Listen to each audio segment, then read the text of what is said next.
Hi everybody, I'm Sean, and I am not dead, contrary to popular belief. I graduated me X-ray school, I got me a job, and that's been keeping me fairly busy.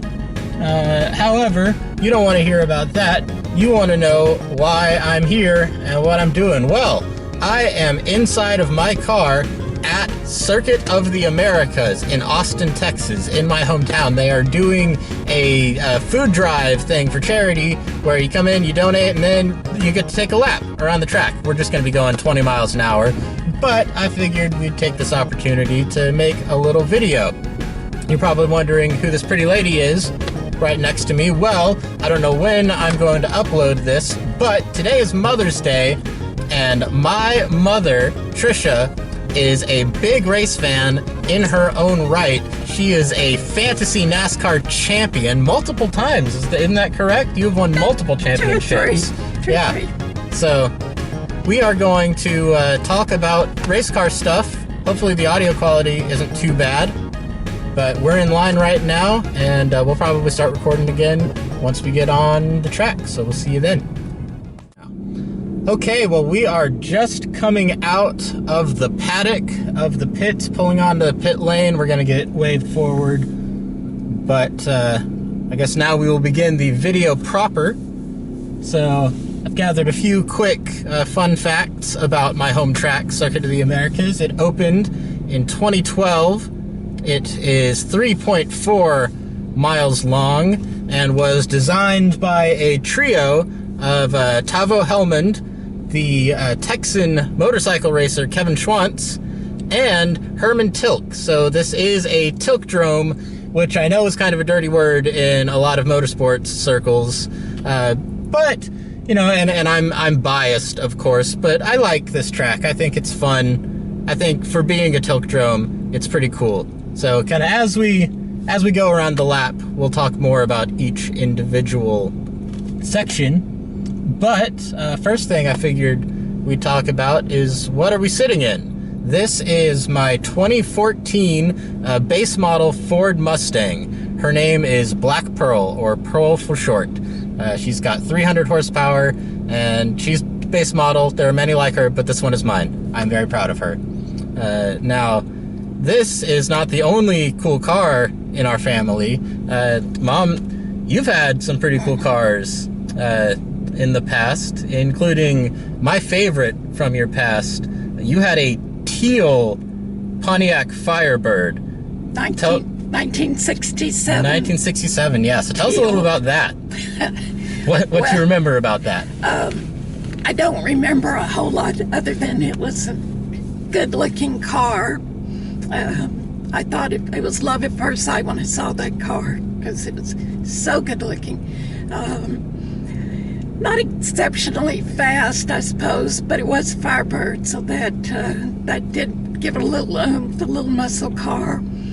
The only thing with muscle cars, it was a little expensive to work on, so finally had to give it up. One of my favorite cars, actually, not a race car, but Ralph Nader took care of that. My very first car was a Corvair. Gorgeous maroon colored Corvair. Love that car. Well, that is cool. Those are some pretty cool cars. I mean, all you need to remember about that teal Firebird is that it was a teal Firebird. Exactly. And teal's one of my favorite colors, so automatically that just makes it a super cool car. Well, speaking of cars, you can probably see in front of us, we got a neat little Mini Cooper. I don't know if you can see behind us, but there is a, I guess sort of old by now. It looks like a 90s Nissan Skyline. That is pretty cool. All right, so here we go, coming on to the track. We're gonna try and keep our 20-mile-an-hour speed limit here, but we are coming up this track's signature turn, the Turn 1 hill. It goes up at an 11-degree grade, just over 100 feet, about 101 feet, or 30.9 meters for our European friends and people who use reasonable units of measurement. Looks like we're not going to get to apex this one, But this turn is pretty wild in the games that I've played, at least. So, you know, somewhat in real life as well, you cannot see that apex coming up.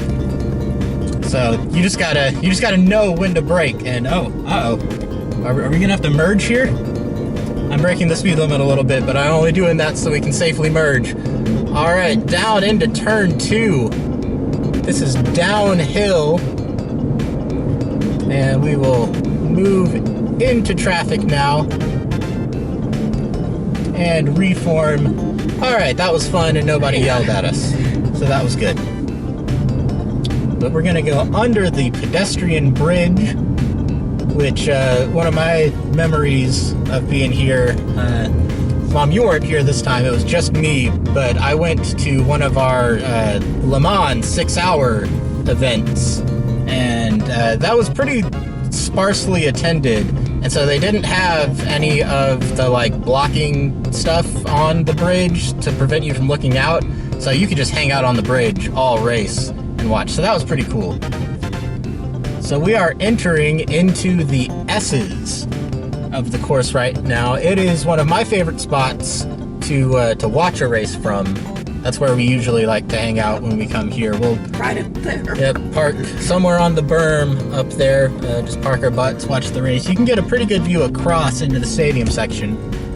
But Herman Tilke, when he designed this track, took a lot of different pre-existing tracks and kind of smashed them together into one. And so what we're in right now is based pretty heavily off of the Maggots Beckett's section of Silverstone in England. And this, at least when I'm playing video games, is my least favorite part of the track.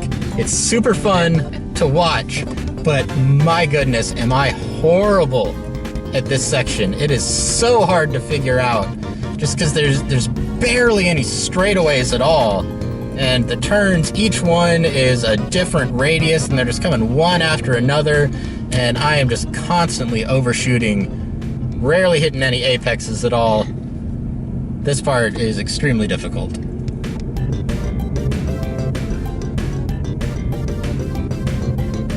Also, there might be a few gaps in conversation, because I don't want to really cut the video, because we got, you know, I want to get the whole lap here. So this is just going to be live. Whatever happens, happens. I've got a few conversation points here, not a whole lot. A little human interest up there. The car in front of us has to a selfie stick poked out the window. Oh, yeah. Recording the event. Might be able to see that on our forward-facing cam. Yeah. Oh, is there a little orange thing? I really want to apex it. There is. I'm going to do it. You getting a turtle? Didn't quite hit the orange thing, but woo, rumble strips!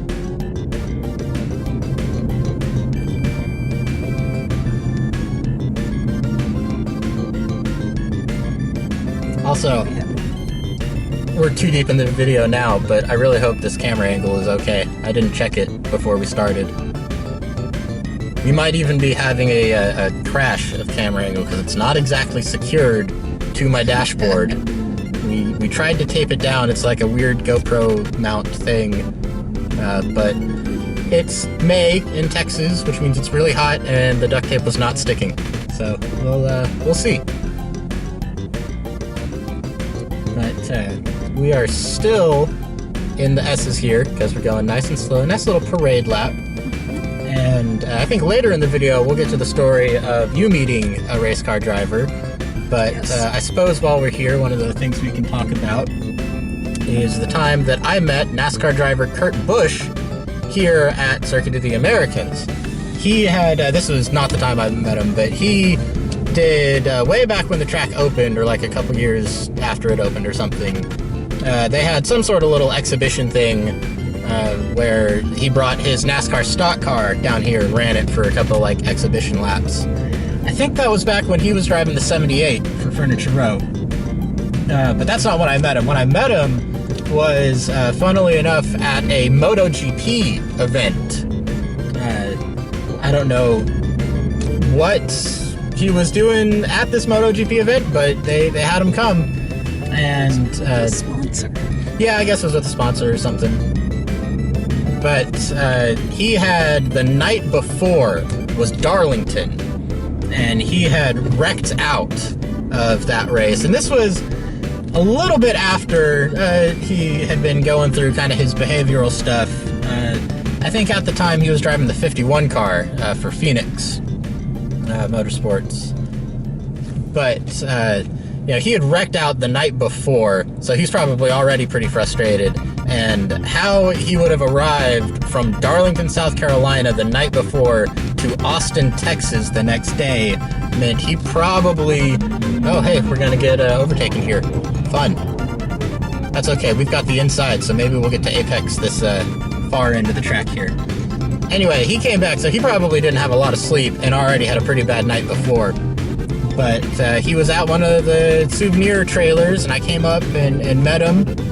And I had one of my karting braces with me and had him sign it. Couldn't have been nicer. Like, he was super nice, super respectful. You know, I probably shouldn't have, but like, I was so starstruck, the only thing I could think of was to just talk about, like, hey, tough luck at Darlington. Sorry to see you crash out of that. And like, he was so nice, he was so friendly about it. He had such a great attitude about it.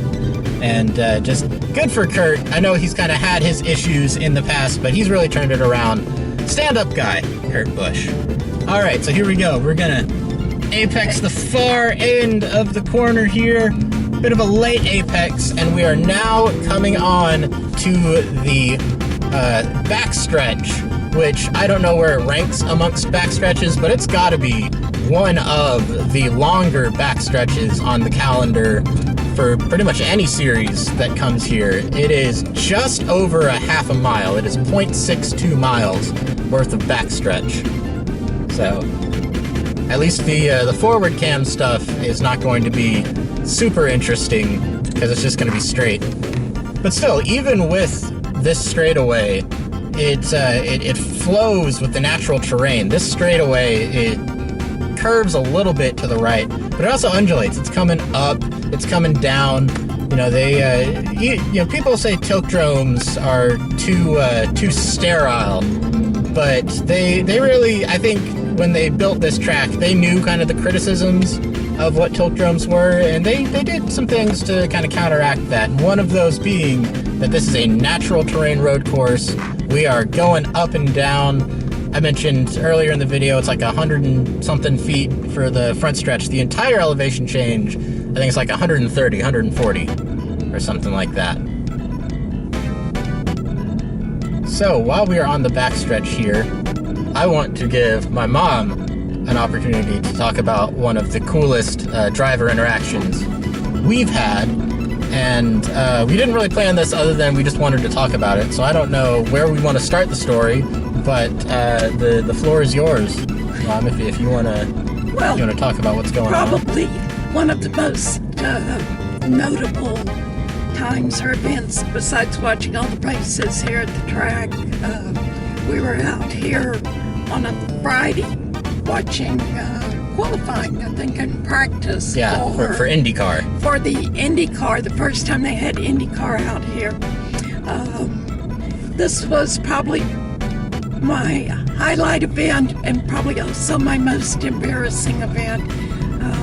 We had spent the whole day walking. It was Texas heat, it was hot. It was a Friday, so I was dressed really casual, you know, typical race stuff, Firestone shirt, Pennzoil, baseball cap. End of the day, looked at my phone. We had walked probably 5 or 6 miles. I'm exhausted, I'm sweating, I'm dirty. We're in the paddock area, and I finally were about to go, and I said, I have got to get some gelato. I'm so hot, I've got to get gelato. So we get in line at this little cart to get some gelato, and this gentleman is standing in front of me, dressed much nicer than everybody else at the track. Nice dress slacks, nice pressed white shirt, handsome European-looking gentleman, and he turns around and asked me if I would like a gelato. And my first response was, well, I wouldn't I didn't say it out loud, but I'm thinking I wouldn't be standing in this line if I didn't want a gelato. And then Sean's behind me, poking me, going, "Do you know who that is? Do you know who that is?" And who's that? That's Max Pappas. And I was kind of like, "Oh, okay." He turns around again. "Would you like a gelato?" Yes, that would be wonderful. He says, "I find that a gentleman should do something nice for a lady every day, don't you think?" And he said it in his most charming Italian accent, too. Most charming Italian accent. And I'm thinking I would like to find a hole to dig, and bury myself in right now. But played along since it was so nice. And he was gentleman about it. Quite nice. Very nice. We got up there. He bought my gelato. He bought Sean's, my son's gelato. And I also learned to speak a little Italian because they asked, "What kind would you like?" And I, being from Texas, "I'll have a pistachio." He goes, No. It's not pistachio. It's pistachio. So apparently, if I was in Italy, I would have to say pistachio. Of course, if you said that in Texas, they look at you funny too. But from then on, it was pistachio gelato. And that was one of my favorite things out here. I did, telling my friends about it, posted a picture and said, "See, this is why I like racing," which most of them suddenly agreed that they could like racing too, if that's what it was about. Oh, yeah. I thought you handled it pretty well. I was embarrassed a little bit at that situation because that day I was having, somebody's dive bombing us here on the inside. Don't know what that's about. Anyway, I was having a pretty bad allergic reaction to Texas. That happens when you're from Austin. You're just allergic to everything. And so my eyes were super watery all day. I ended up having to go to the medical tent at one point just to get it kind of washed out. Something in the air caught my allergies, so my eyes were really kind of red when we met him. So we just got finished in what's called the stadium section here, which is another kind of homage, I guess, when they built this track to the stadium section at the Hockenheimring, which I'm sure I butchered that, over in Germany. It's kind of, this version of the stadium section is kind of a mirror flip of their stadium section, which I'm going to do my old man griping now here.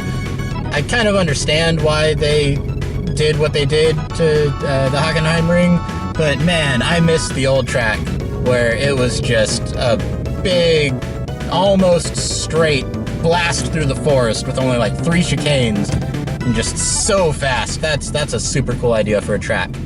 Alright, so what we are in now is yet another homage that they're doing. This, I don't remember what turn it is on the real track. I never remember what they named this turn, but I always refer to it as turn 8. It is not turn 8. We gotta honk for healthcare workers. It feels weird because I am a healthcare worker, so that feels kind of okay. So you can honk for me. There we go. Anyway, so I always call it turn 8. It's not turn 8, but it's modeled after turn 8 at Istanbul in Turkey, which is a very popular turn I guess, used to be on the Formula 1 calendar, is not anymore, but drivers loved that turn, so they've included that here. So it's a pretty cool one. Alright, so we are coming to the conclusion of the lap here, which there was a bit of controversy at the IndyCar race last year at this turn. I do remember this turn's number. It's 19. I guess that makes 18 behind us. But drivers were really running super wide on the exit here. I mean, like way wide, using a lot of the runoff area. All right, let's see where we got to go here. We'll just follow the signs.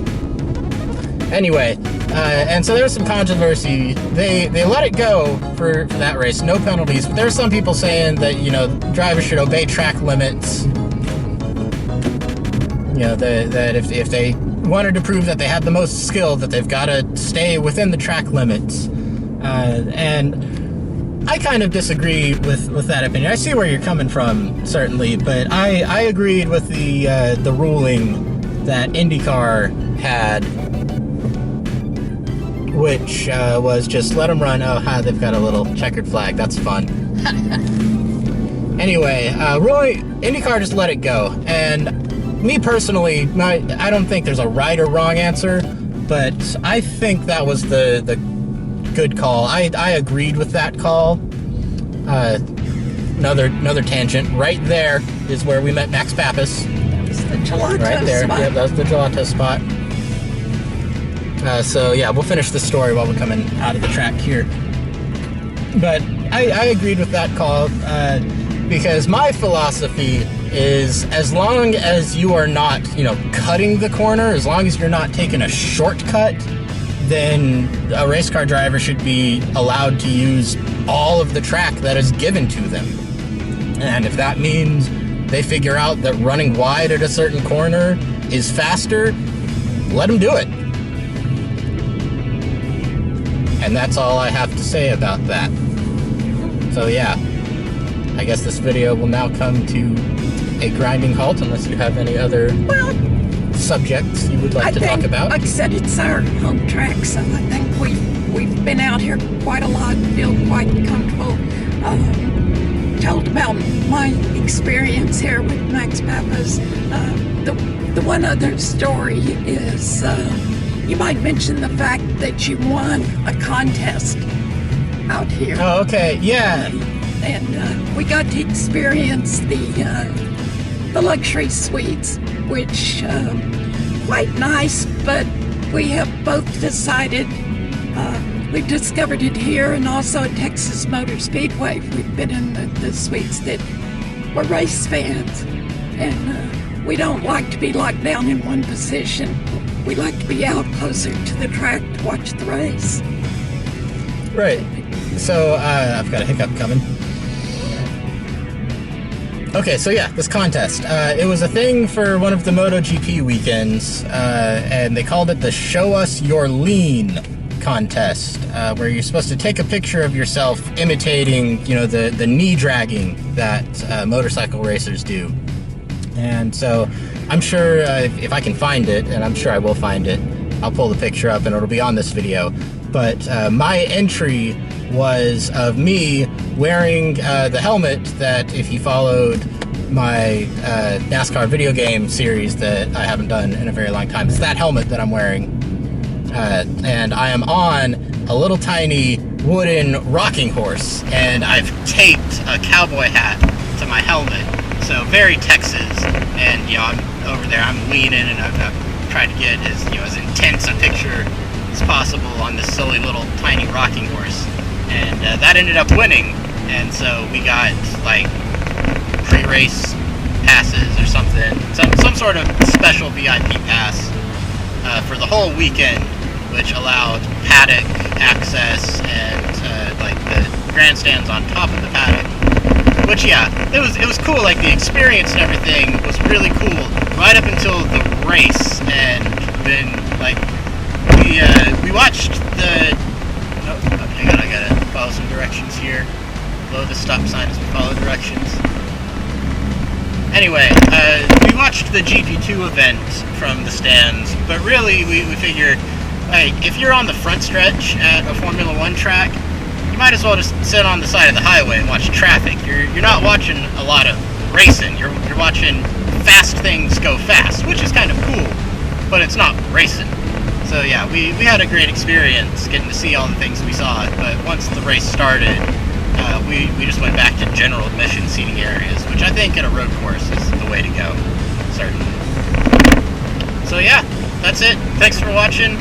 Like I said, I'm not dead, and I am planning on continuing the videos that I do. They're just not going to be super frequent or anything. So yeah, thanks for watching. I'll see you next time.